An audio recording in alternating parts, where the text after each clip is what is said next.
জুলাই অভ্যুত্থানে ক্ষমতাচ্যুত সাবেক প্রধানমন্ত্রী শেখ হাসিনার জাতীয় পরিচয়পত্র লক করে দেয়া হয়েছে। নির্বাচন কমিশনের জাতীয় পরিচয় নিবন্ধন অনুবিভাগ শেখ হাসিনার এনআইডি লক করে দেয়। এ সময় শেখ পরিবারের আরও ৯ সদস্যের জাতীয় পরিচয়পত্র লক দেয়া হয়েছে।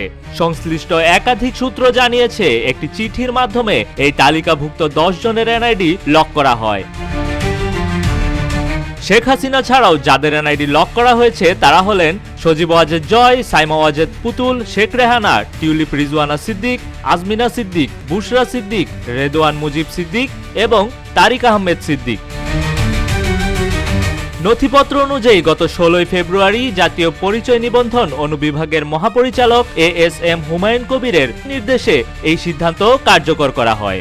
তবে নির্বাচন কমিশন বা সচিবালয়ের সরাসরি নির্দেশ ছিল কিনা তা নিশ্চিত হওয়া যায়নি।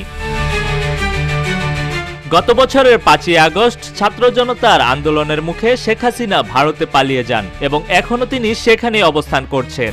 ভারত বাংলাদেশের মধ্যে বন্দি হস্তান্তর চুক্তি থাকায় শেখ হাসিনাকে দেশে ফিরিয়ে আনতে বাংলাদেশ সরকার আনুষ্ঠানিকভাবে ভারতের কাছে আবেদনও জানিয়েছে।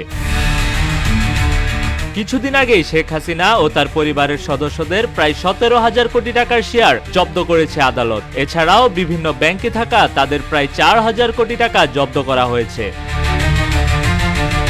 তৌহিদুর রহমান, রূপালী বাংলাদেশ।